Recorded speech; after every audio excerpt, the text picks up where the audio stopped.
এরকম মাংস যদি রান্না হয় আর গরম গরম রুটি যদি হয় তাহলে আসসালামু আলাইকুম। আর এস লাইফস্টাইলে আপনাদের সবাইকে স্বাগত জানাই। আজকে রাত্রে আমি রান্না করব গরুর মাংস ভুনা বা কষাও বলতে পারেন। এরকমভাবে রান্না করলে খেতেও দারুণ লাগে গরম গরম রুটির সঙ্গে। তাই চলো তাহলে আমি রান্নাটা স্টার্ট করে দিই, দেখতে থাকো।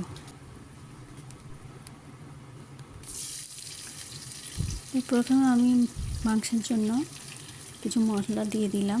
তেজপাতা, গোটা জিরে, লং, দারচিনি দিয়ে দিলাম।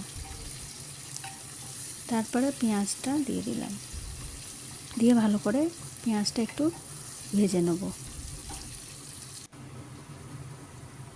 তো পেঁয়াজটা আমার ভাজা হয়ে গেছে। এরপর আদা, রসুন আর এর সঙ্গে কাঁচা লঙ্কা দেয়া পেস্ট করা আছে একসঙ্গে। তো আদা, রসুন আর কাঁচা লঙ্কা যে পেস্টটা আছে ওইটা আমি দিয়ে দিলাম, দিয়ে ভালো করে একটু কষিয়ে নেব। তো কষানো হয়ে গেছে। তারপর আমি কিছু মশলা অ্যাড করে দিচ্ছি।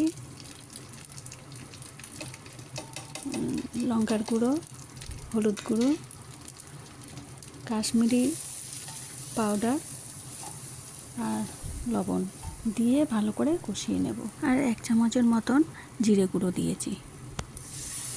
আমি একটু পানি দিয়ে দিলাম, দিলে কি হয় মশলাটা ভালোভাবে কষানো হয়ে যায়।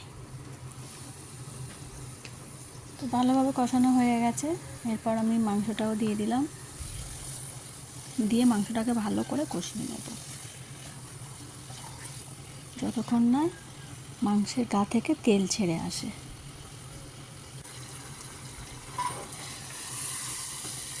তো মাংস রান্না করলে কি হয়, একটু ভালো করে কষিয়ে নিলে মাংসটাও খেতে টেস্টি লাগে।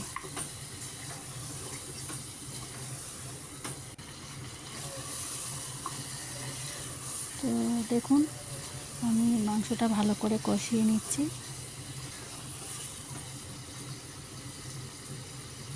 এরপরে আমি গুঁড়ো গরম মশলা আর মিট মশলা দিয়ে দেবো, দিয়ে ভালো করে আবার মাংসটাকে কষিয়ে নেব।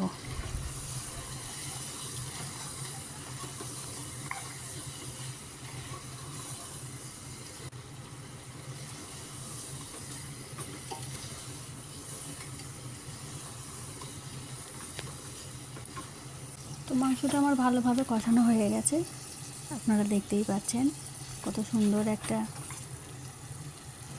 কালারও এসেছে আর মশলার গা থেকে কিন্তু তেল ছেড়ে গেছে। তো এরপর আমি পানি দিয়ে দেবো, দিয়ে সিটি দিয়ে নেব।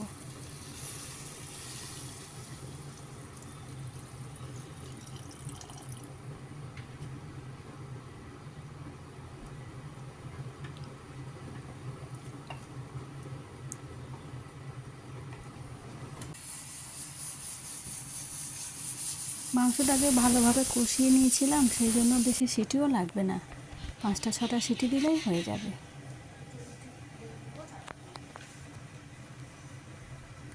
আর এইদিকে আমি রুটিগুলোও বেলে নিচ্ছি।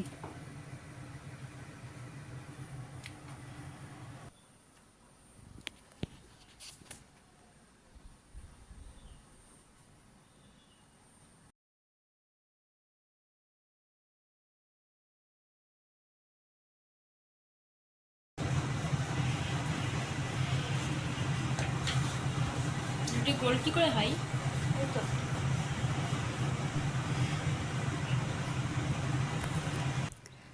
মেয়ে বলছে, মা রুটি গোল কী করে হয়? তো কী বলি বলুন তো, রুটি কীভাবে গোল হয়? তো রুটি করার সময় মেয়েকে বললাম একটু ভিডিও করে দে। তো মেয়ে আসলো, ভিডিও করছে। তো রুটি করা দেখে বলছে, মা রুটি গোল কী করে হয়?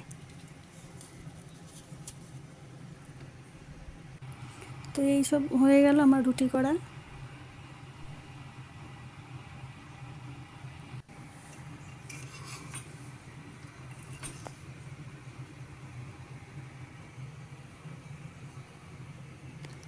তো এবার গরম গরম রুটির সঙ্গে গরম গরম মাংসের তরকারি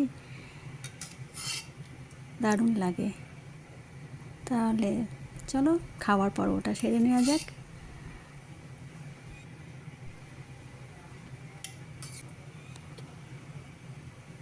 কেমন লাগলো ভিডিওটা অবশ্যই কমেন্ট করবেন, সাবস্ক্রাইব করবেন এবং শেয়ার করবেন। আর ভিডিও ভালো লাগলে অবশ্যই লাইক